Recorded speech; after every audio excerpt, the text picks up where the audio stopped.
For those of you that don't know me, I am a first semester teacher. I have the pleasure of introducing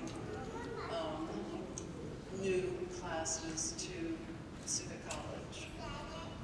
And so very few students get through Pacific College without being in my class for at least one semester.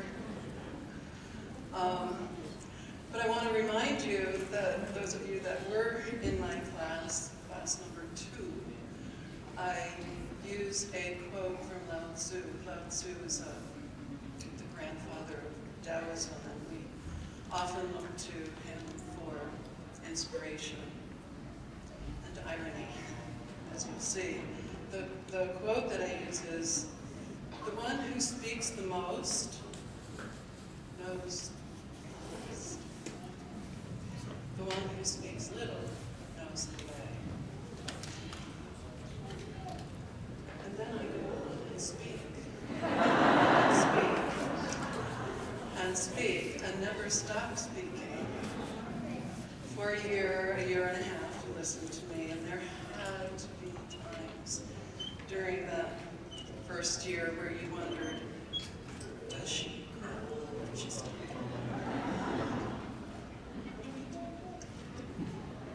Sunny side of the hill, shady side of the hill, throwing coins, drawing solid lines, broken lines, changing them from solid to broken, generating cycle, control cycle, 24 hours, on and on and on and on I went, and you had to be wondering, what is she doing? So today, I'm going to try and take Lao Tzu's advice and keep this to a minimum. I want to say to you that you've been through the most difficult 2 years of probably most of our lives, but certainly the history of Pacific College. And in those 2 years, you all have shown true commitment. That commitment was tested semester after semester, wasn't it? You showed true fortitude in your commitment to learning Chinese medicine and massage. And for that, you deserve a lot of credit. Extra credit, how about that? You have an extra star on your diplomas for making it through these 2 years. And I also want to say that there are several faculty members here today who also showed their fortitude, and they deserve a lot of respect for getting us all through these 2 years. Would you all mind standing? The faculty for...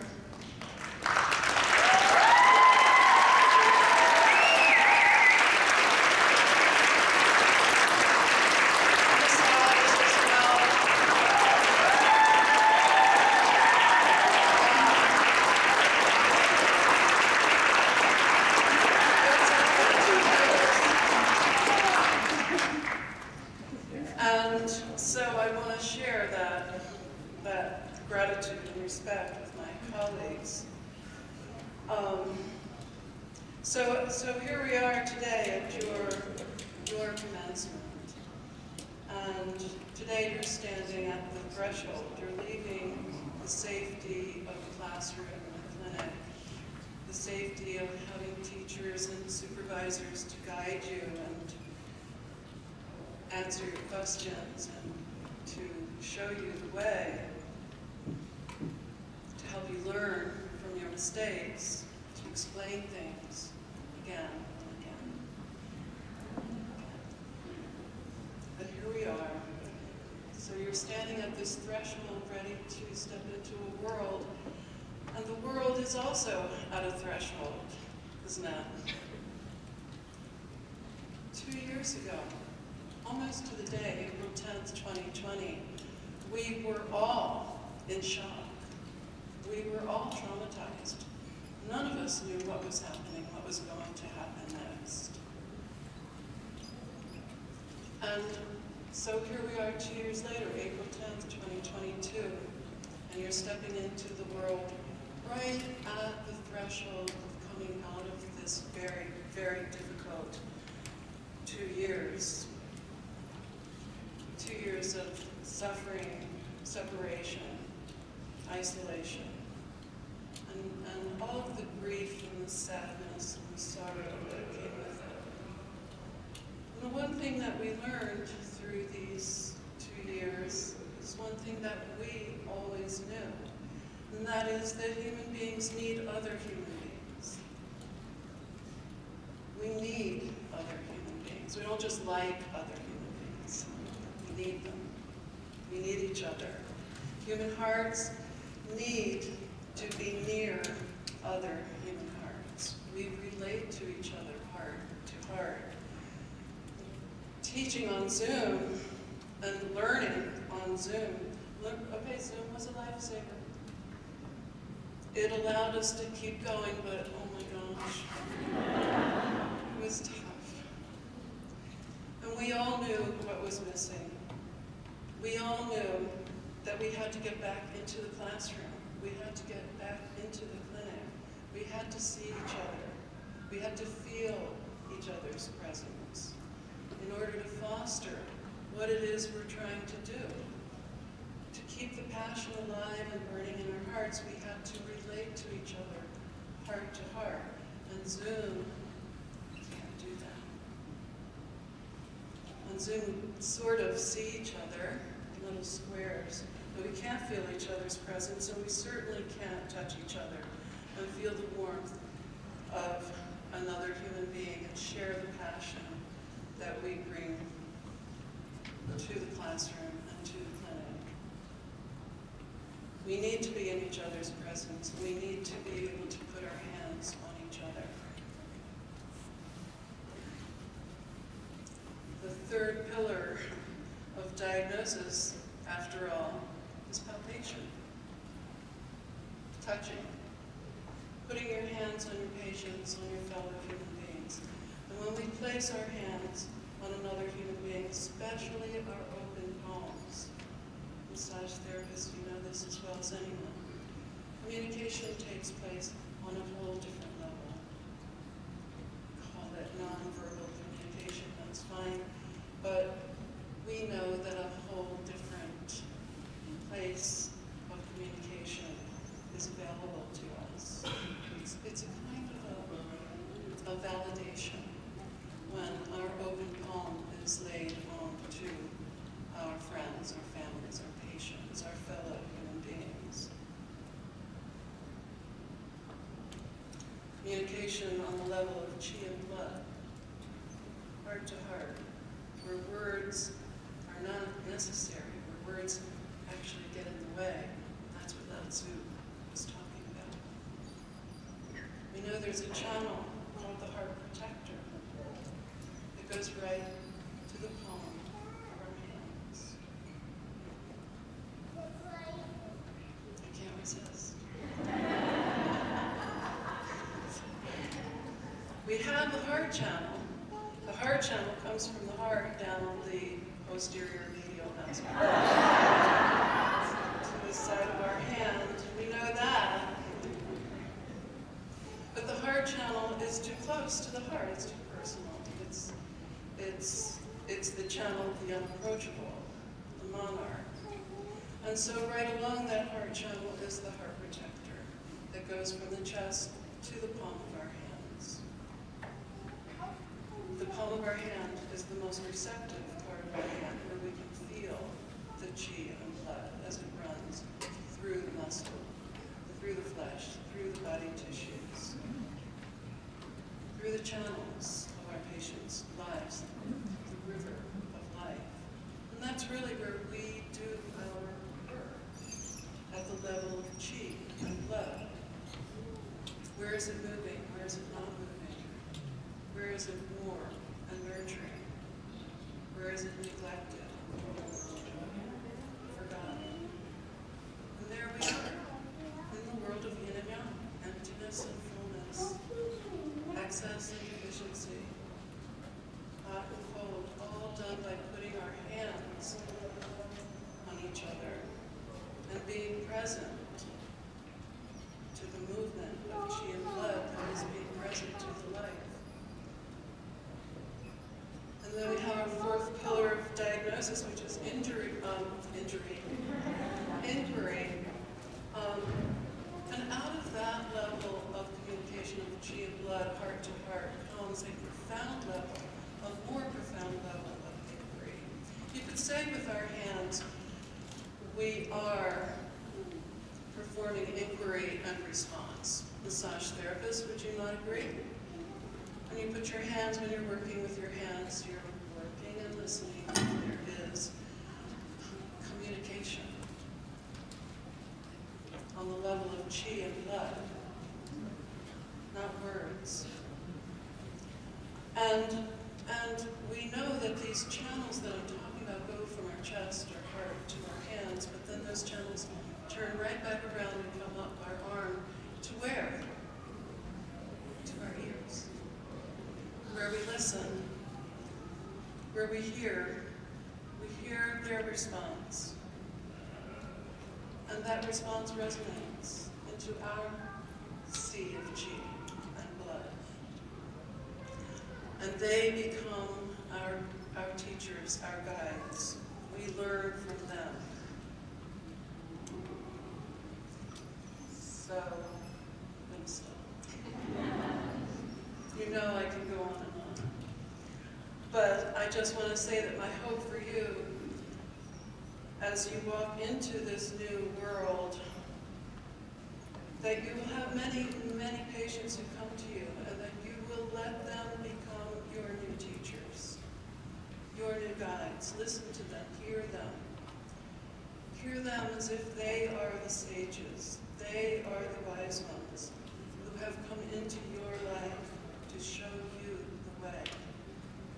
And I wish the very best for you, that you learn and grow into the doctors and the healers that you wish to become 3 or 4 or 7 or 8 years ago, when you innocently committed to this path. Little did you know how much the world was going to need you.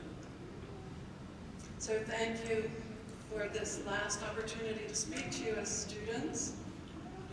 And I will now pass the torch to Catherine.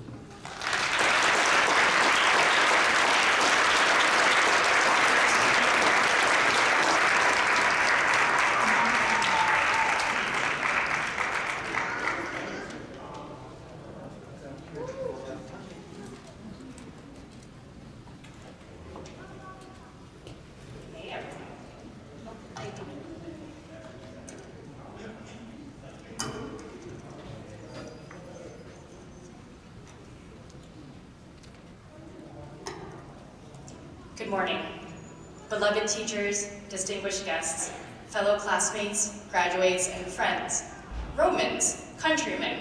Oh wait, sorry, wrong speech there. To be honest, I hadn't had to flex my memorization muscle much, since I had to memorize that speech in my high school English class many, many years ago. That is, until studying Chinese medicine, where memorizing point location, functions, tongue, pulse, anatomy, O&E tests, and herbs became my life. And that knowledge was what I aspired to memorize, or rather, know by heart. As a bilingual speaker of Mandarin, Chinese, and English, some things don't always translate well. But here is an instance where in both languages, we use the word heart to describe that kind of remembering. In Chinese, rote memorization can be described as 死记硬背, a dead remembering and forced recitation, if you will. Whereas remembering something with your heart, or from your heart, 铭记于心, requires life, requires taking something to heart, and thus carrying it with you, like cherished wisdom and words to live by. Likewise, some experiences in life and some relationships can be described as 刻骨铭心, engraved into your bones and imprinted into your heart. It is this type of relationship with Chinese medicine that has us ready to answer calls from Marion Fuenmeyer at 2 a.m. without a single conscious thought to say 3 hand-in channels, say it with me, lung pericardium,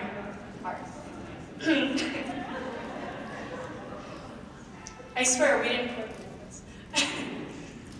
To me, and I think I can safely say for my classmates, in studying Chinese medicine, you make discoveries and have realizations. You observe the world from different lenses, and you gain a framework and philosophy that gives you insight about yourself, your life, the world, and the people around you. First of all, you realize just how much your family really loves you, and who your true friends really are. Because unlike our massage school classmates who have friends coming out of the woodwork when they need volunteers to help them practice, those of us studying acupuncture and herbal medicine look around and sadly realize our friends and family have gone into hiding. But for those of you who stuck around, who stuck it out with us, who stuck by us, well, eventually indeed God stuck by us. And for that we thank you for your courage in being our patients. To our patients in the clinic, Huatuo, bless you all, thank you for putting your trust in us and for being our most valuable teachers. To our teachers and supervisors, how did you ever manage to put up with us for so long? How many times did you look at our needling posture and just shake your head and walk away? Don't deny it, we know, we saw you. Thank you for wearing a plastic bag over your head to explain the Dura Mater to us, for holding our hands while needling UB1 and telling us to go for it, for giving us the option to opt out of RIN1, for decoding Huangdi Beijing, Nanjing, and Shanghai Lun for us, and especially for Fairfield. Thank you. Ultimately, thank you for opening the door for us, standing beside us as we walked towards it, and pushing us from behind when we wanted to turn around. And to our classmates and fellow graduates, who are not just the people that sit next to you in class, or since the pandemic in the little Brady Bunch box next to you.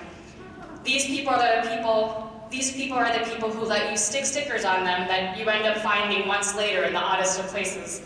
These are the people who let you stick sharp, pointy objects in them, knowing that the only other thing you've ever needled was an orange. These are the people that let you pour liniment on them and scrape them with plastic lids that apparently have no jars. These are the people that let you set them on fire, electrocute them, suction cups all down their back, and let you feed them centipedes and flying squirrel feces. All for the greater good of this medicine and for your education and learning. If this isn't lifelong friendship, camaraderie, and generosity, I don't know what is. One particular friend of mine whom I met during my first term here, Phil Toe, was the epitome of the spirit of helping others. I would have been so honored to be able to graduate with him today. But unfortunately, he is no longer with us.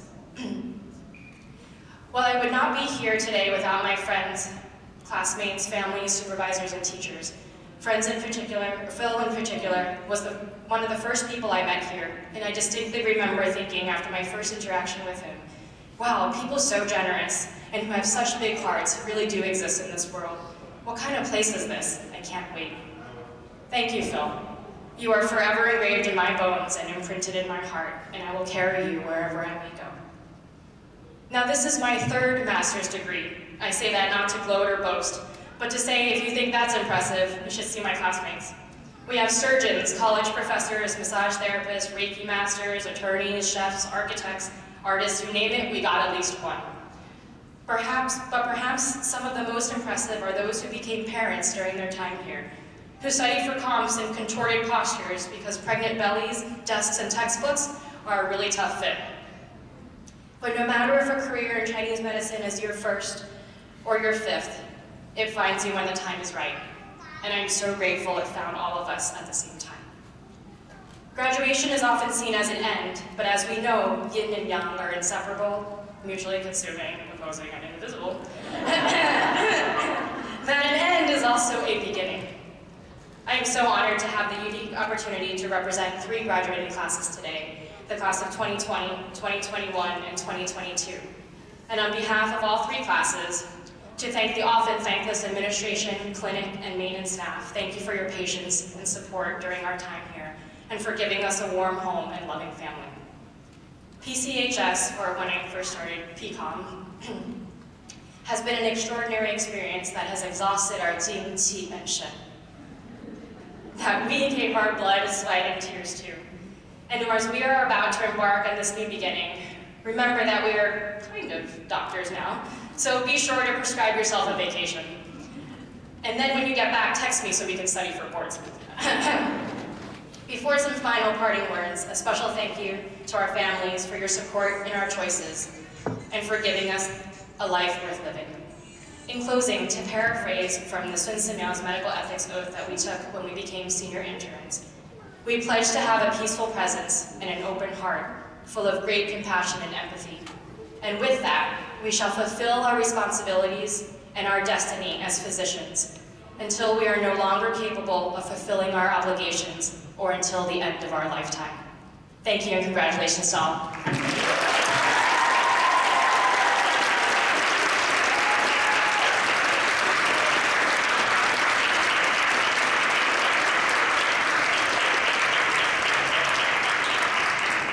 Thank you so much, Pen and Marianne and Somalia and Lisa. I love hearing the stories about the journeys through Pacific College and the inside knowledge of it. It is with great pleasure that I now introduce Dr. Joanna Fernandez as our main speaker, commencement speaker. She teaches at the City University of New York. She is the author of the 2019 book, The Young Lords, A Radical History, a history of the Puerto Rican counterpart of the Black Panther Party, including in their involvement in the movement of health equity in New York and the takeover of Lincoln Hospital. Dr. Fernandez has received numerous awards, including the Fulbright Scholars Grant to the Middle East and the National Endowment for the Humanities Fellowship. Her writings have been published internationally from Al Jazeera to the Huffington Post. She received her BA from Brown and her PhD from Columbia University. Now it is with great honor and joy that I introduce Dr. Fernandez as our speaker.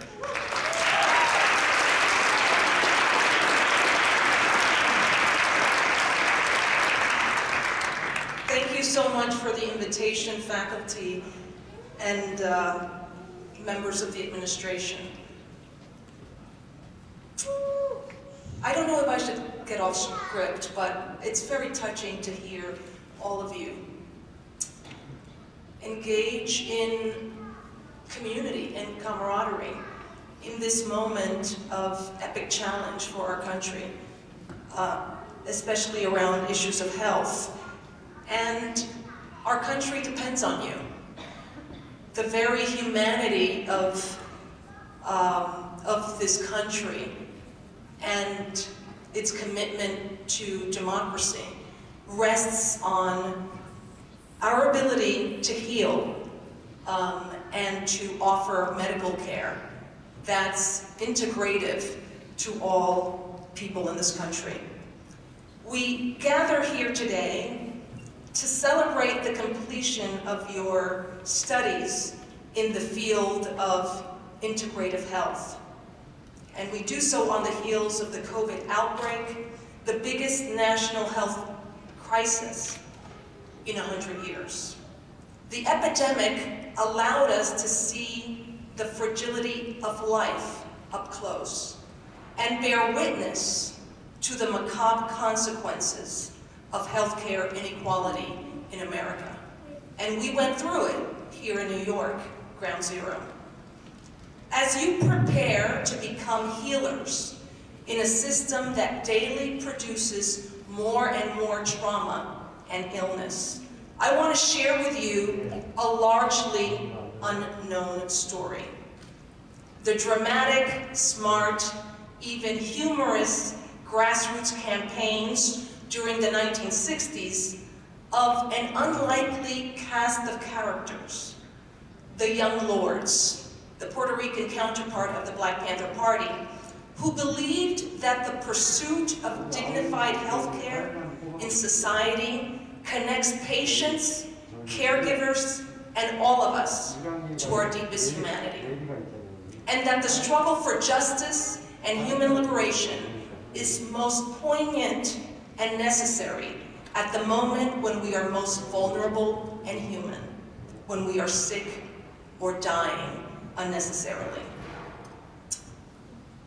Like the Black Panthers, the Young Lords were self-proclaimed socialists, an organization that was led by working-class Puerto Rican youth, the children of Puerto Rican migrants, who were massively pushed out of Puerto Rico by a United States industrialization project on the island that failed to absorb a third of the people of that country into the new industrial economy.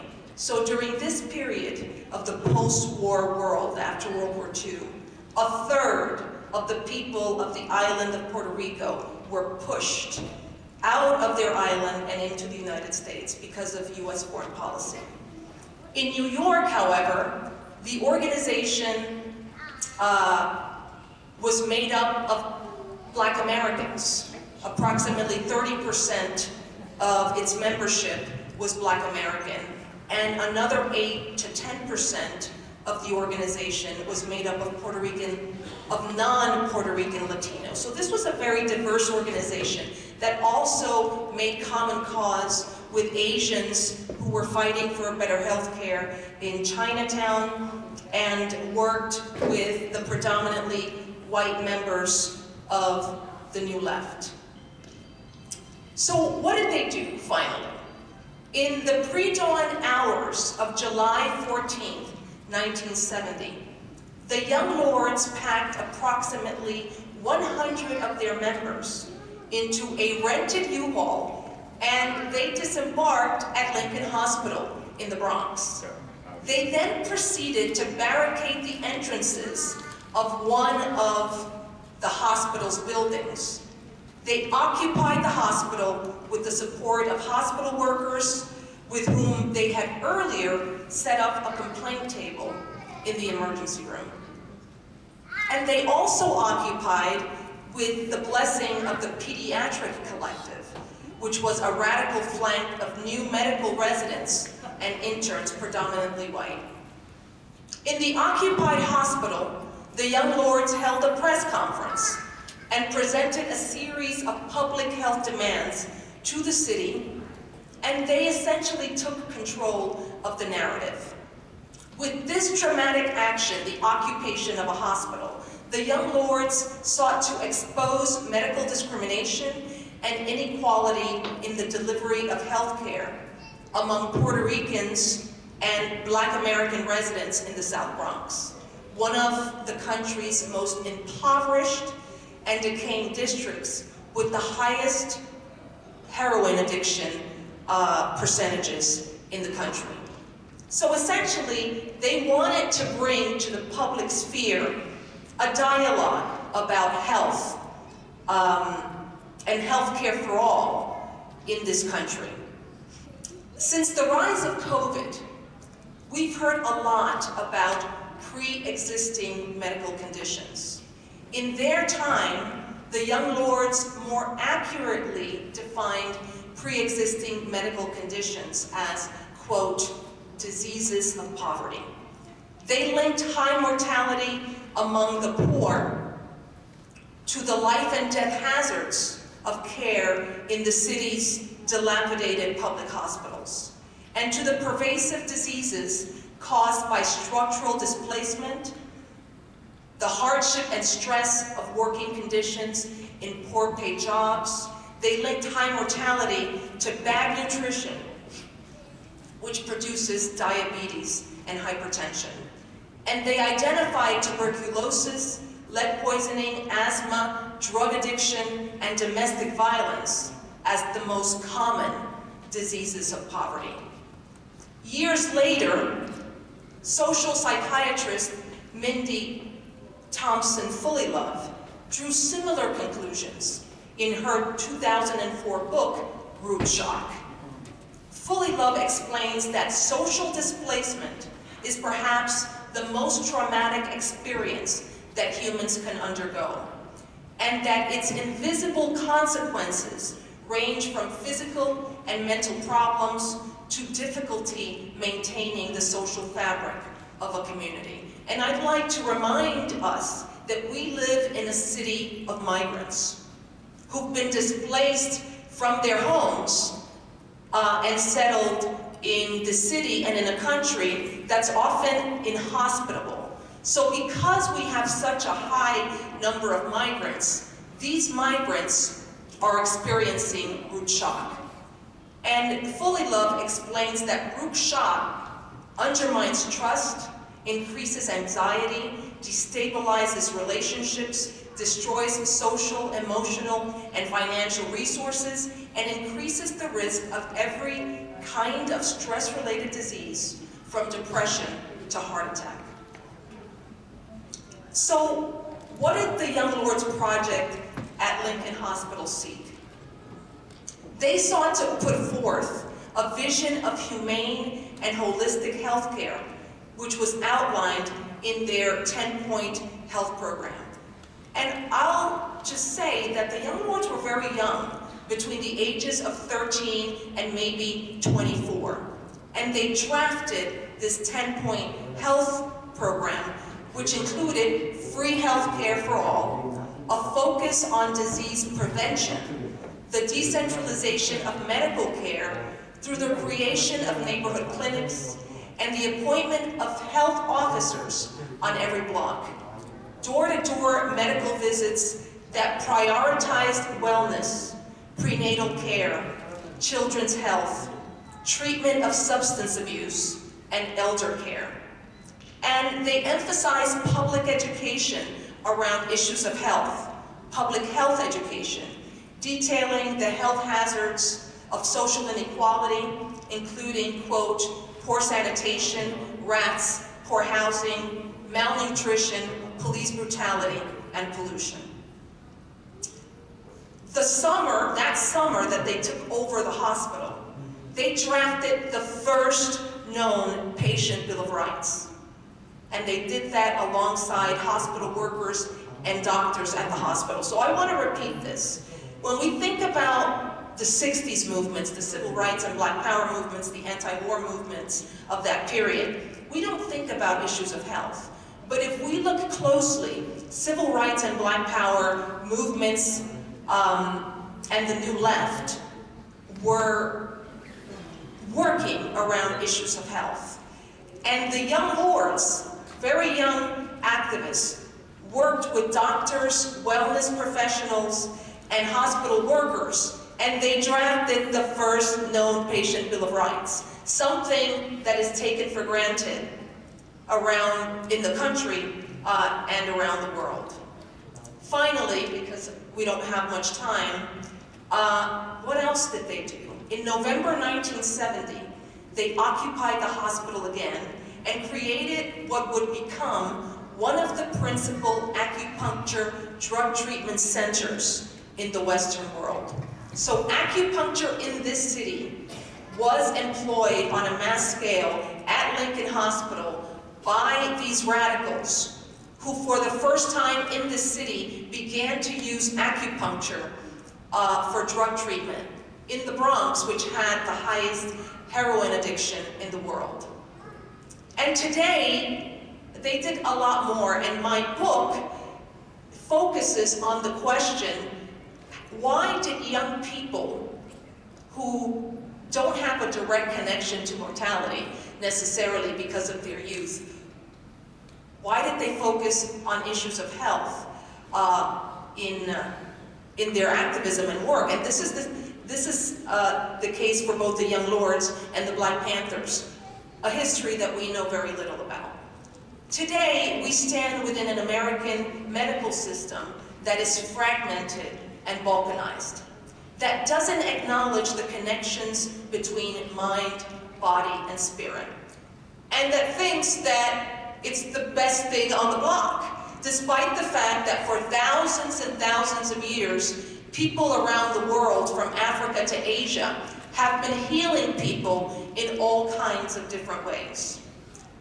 There is so much to learn from the Young Lords about the powerful possibilities of collaborative work among wellness professionals, nurses, doctors, hospital workers, and local community people.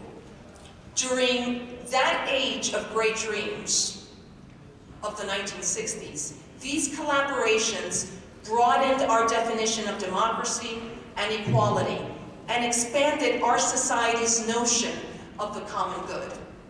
In fighting for the highest aspirations of humanity, the young lords discovered that health is foundational in the struggle to build a better society, because health touches on the very essence of being. Health is about life. I'd like to congratulate all of you for choosing a path, a profession of meaning, compassion, and openness, and heart, and love toward our fellow human beings. And I'd like to remind you that the universe is always looking for balance. So as you seek to heal people in the city or beyond, make sure that you fill your own cups and that you heal your own hearts and your own bodies so that you can move forward and show us something about fighting for the highest aspirations of humanity. Thank you.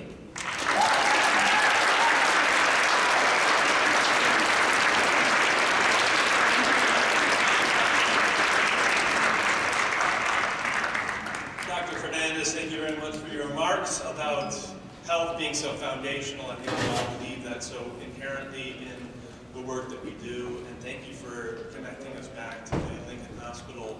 Very interesting experiment and work that happened there. So thank you very much for that.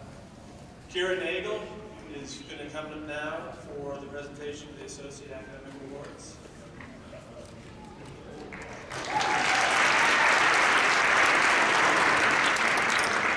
Thank you, Dr. Fernandez, for your inspiring words and your actions as well. And thanks to all of you who've spoken before me. I hold you all in my heart. I'm proud of all of your achievements, and I hope you carry the medicine in a good way, as others have said.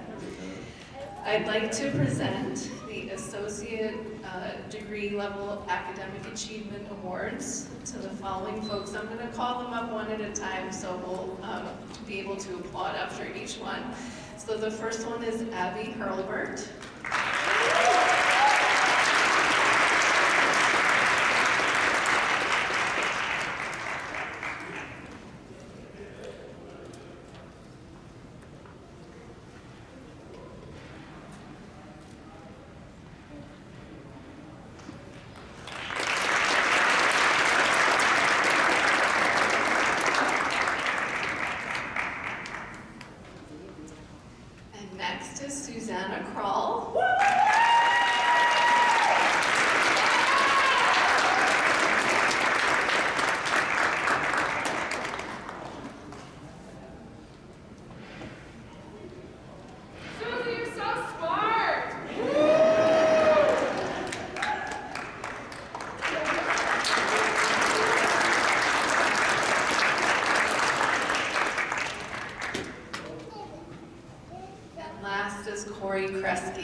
Faculty who could not be here today, I would also like to present the Nursing Bachelor of Science in Nursing Academic Achievement Award to Jennifer Ferguson.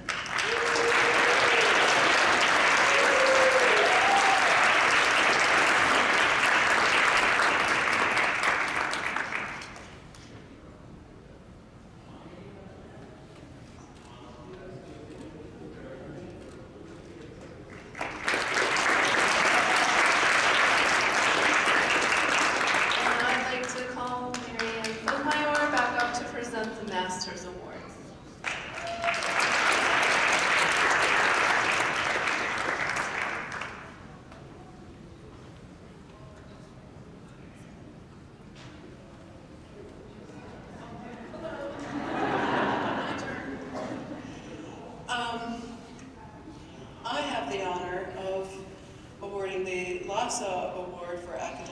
excellence in the acupuncture program and in the oriental medicine program. There are 3 awards. One is for Michi Osato, who is not here to accept her award, but nonetheless, well done, Michi. Angela Mafia also is not here, but she is a very good to everyone. And Christina Hatkus, who is here.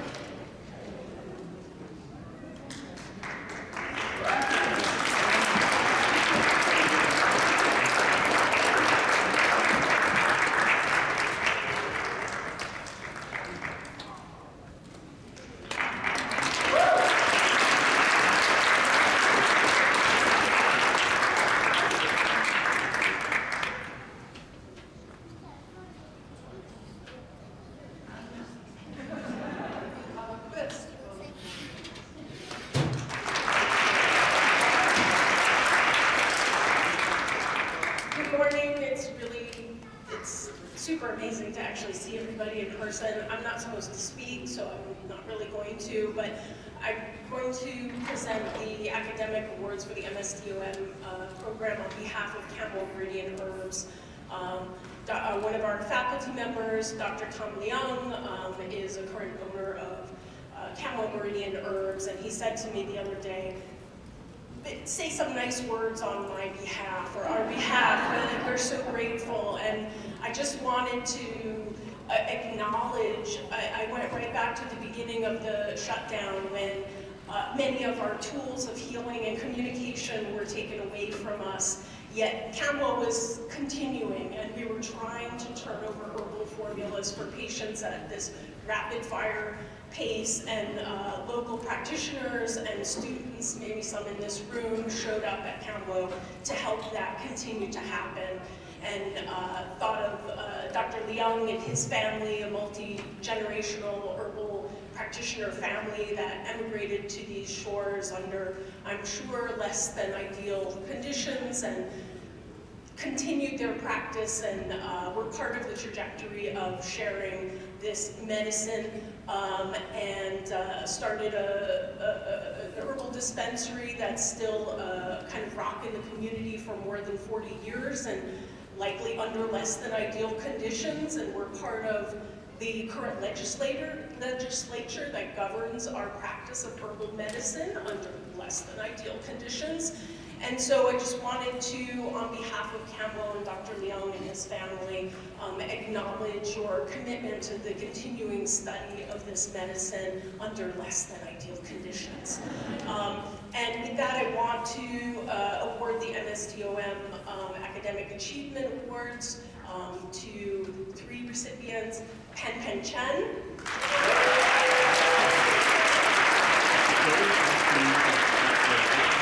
Yeah, I know what it is.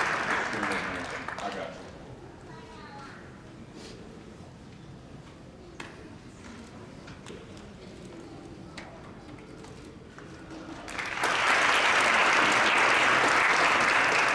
Alyssa Moon.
So we will start with the associate degrees. Your name.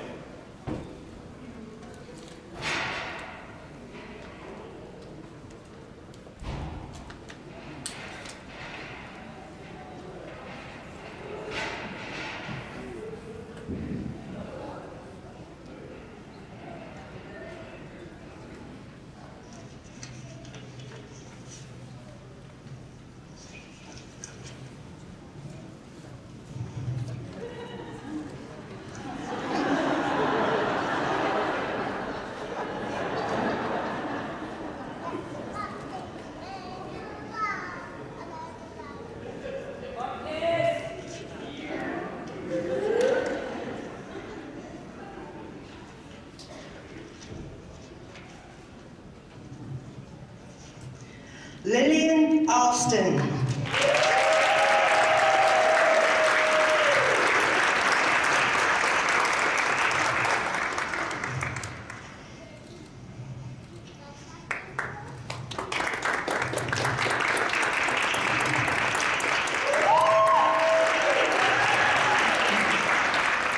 Mallory Boylston.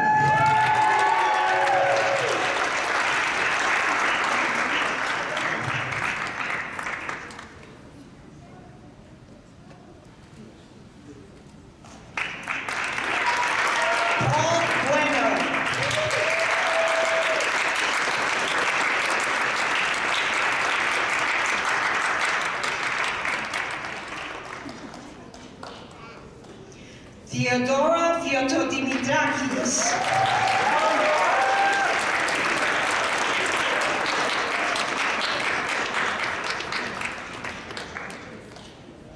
Lisa Finnerty.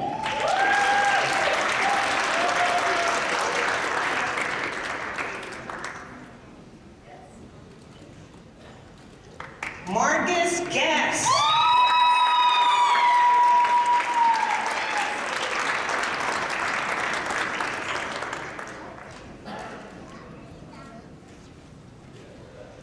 Abby Hurlberg.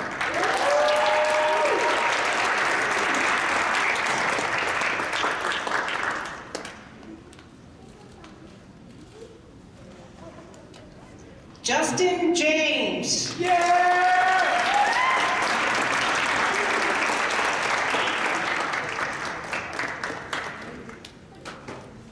Susanna Crowell.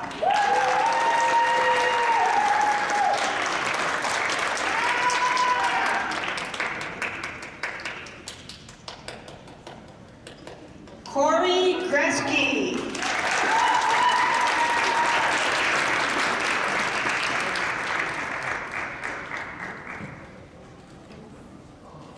Monique Silvers.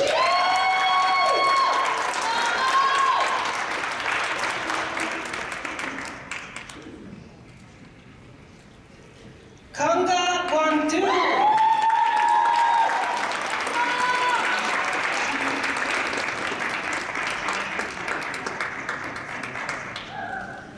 Kashwari Williams.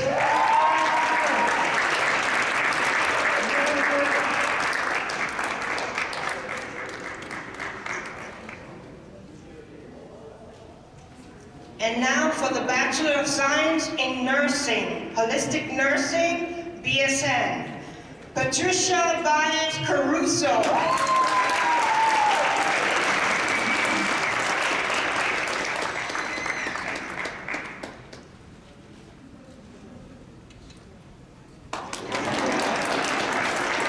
Jennifer Ferguson.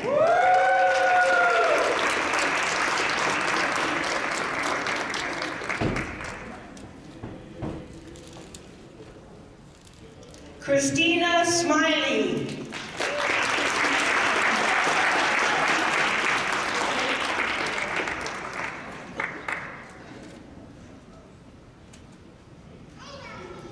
And now for Master of Science in Acupuncture.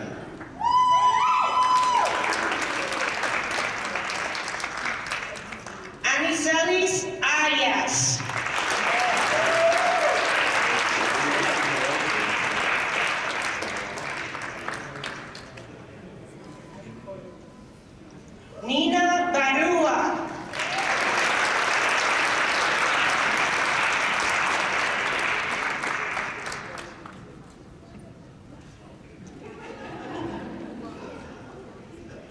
Georgica Boghetti.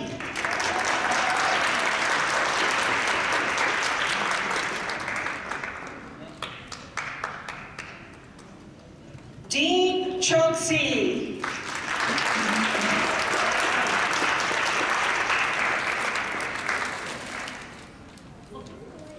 Muira Crook.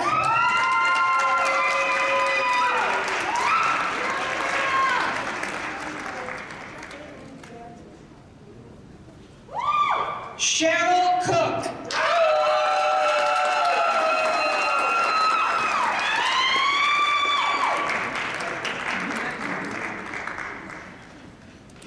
Donald Goodale.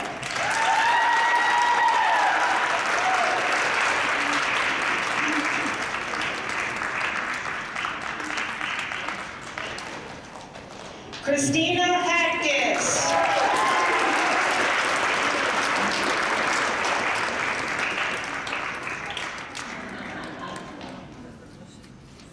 Chi Huey Jean.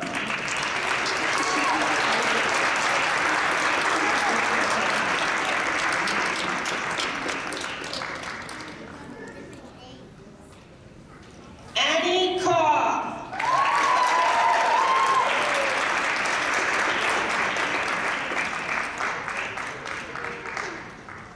Mei Chun Lin.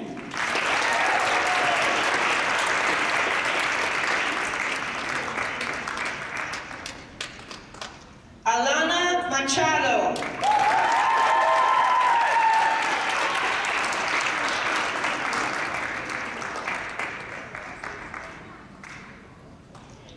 Zaytin Pang.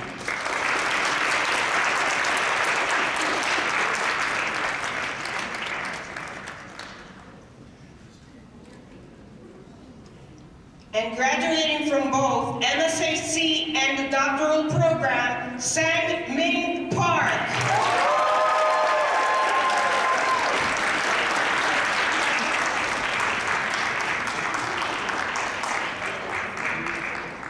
Sang Yoon Park.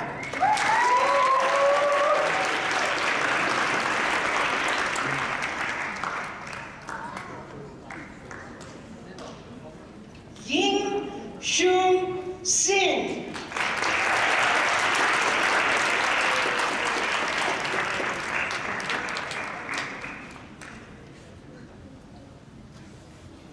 En-Shi Zhu.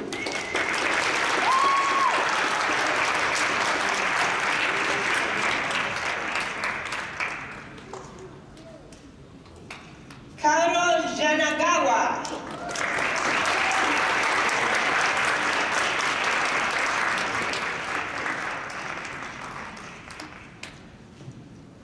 Stephanie Zauer.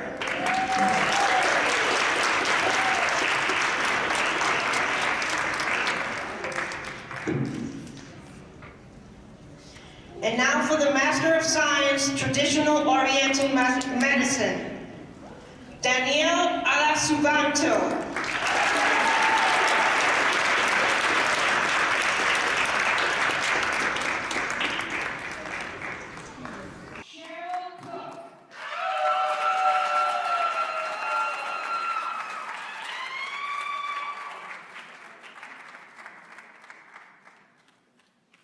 Donald Goodale.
Carissa Cortez.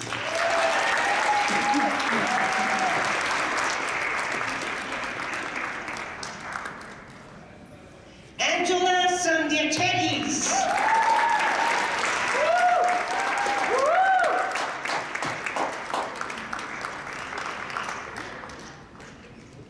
Gabriela Englander.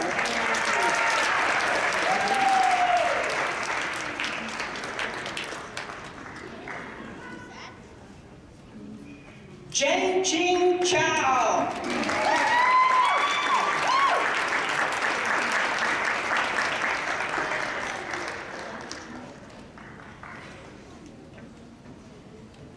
Karen Hernandez Mejia.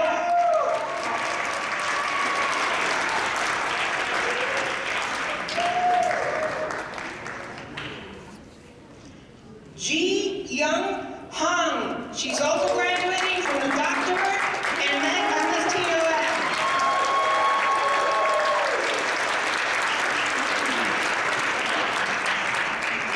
Dara Hu.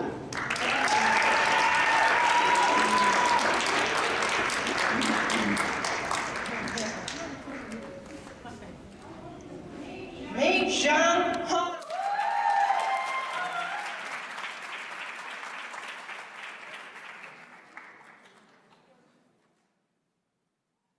Sabrina Jorna.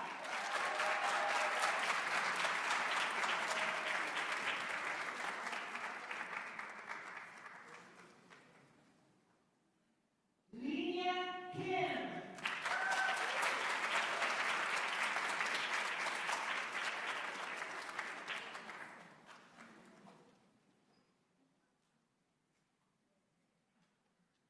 Carolyn Kwan.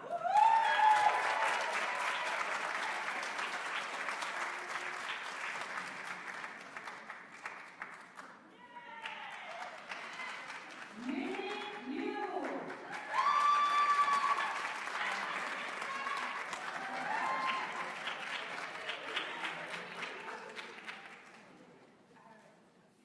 Sarah Yu.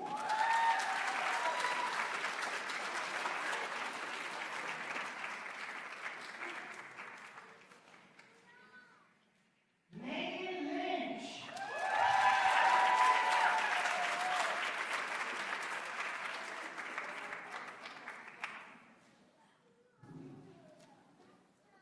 Louis Mack.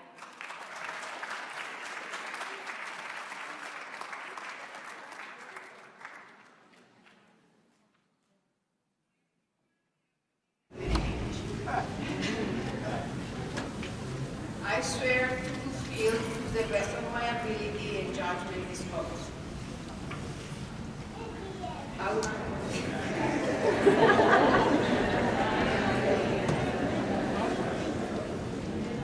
I will respect the scientific and energetic gains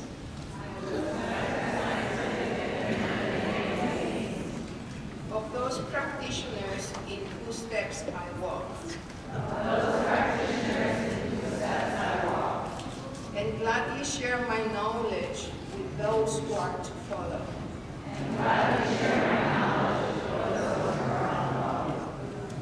I will apply for the benefit of the deceased all measures that are required, No, I think it is. avoiding those twin traps of over-treatment and therapeutic cynicism.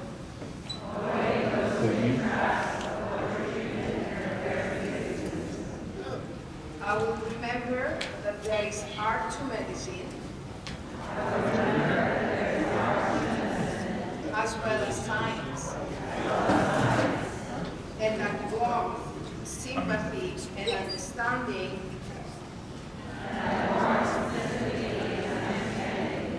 may outweigh the therapist's hand or herbalist formula.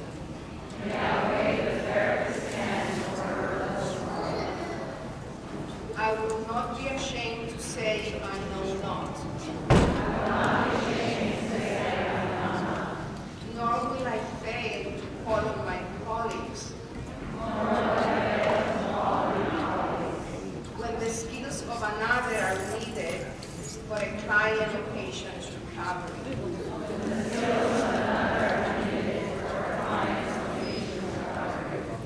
will respect the privacy of my clients or patients.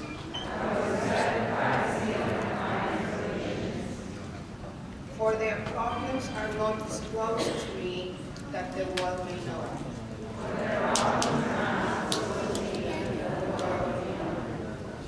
Most especially must I treat with care in matters of life and death.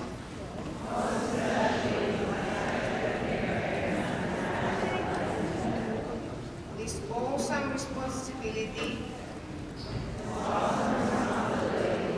must be faced with great humbleness and awareness of my own limitations.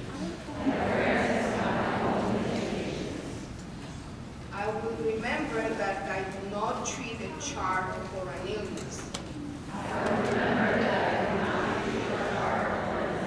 but a human being whose illness may affect every aspect of the person's life.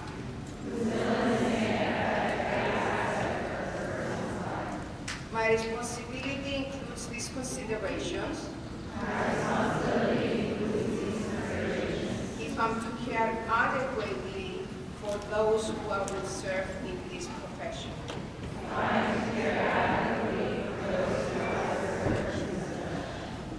I will prevent disease whenever I can. For prevention is preferable to cure. I will remember that I remain a member of society. With special obligations to all my fellow human beings. Those sound of mind and body, as well as the infirm.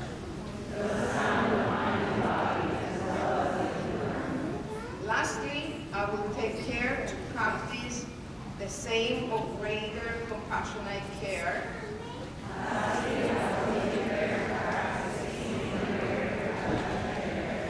for my own well-being as I do for others. At all times, I will remember the law of equivalent exchange in my practice.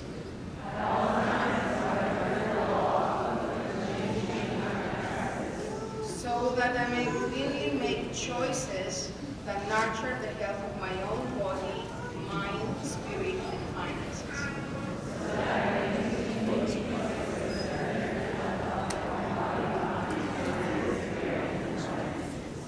If I do not violate this oath, may I enjoy life and art.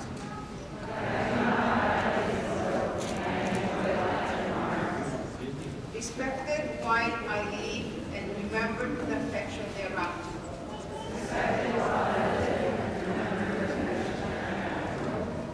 May I always act so as to preserve the finest traditions of my calling.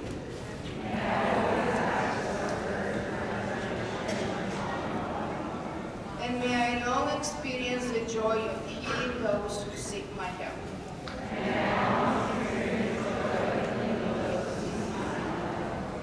Thank you.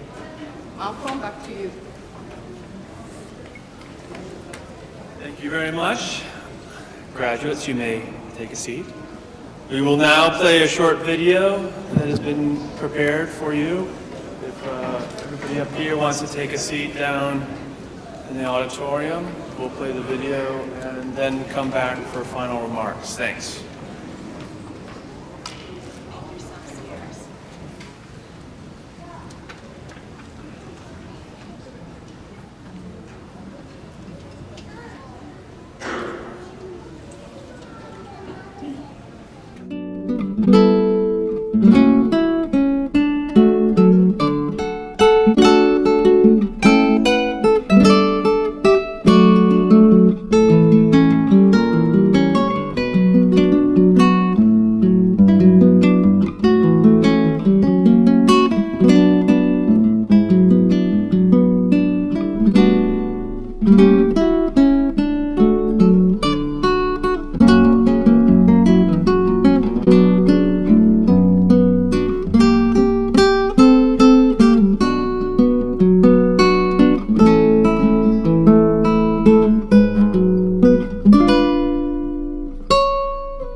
Thank you very much for everybody who's helped out on this today, certainly the staff and the faculty who have been here today.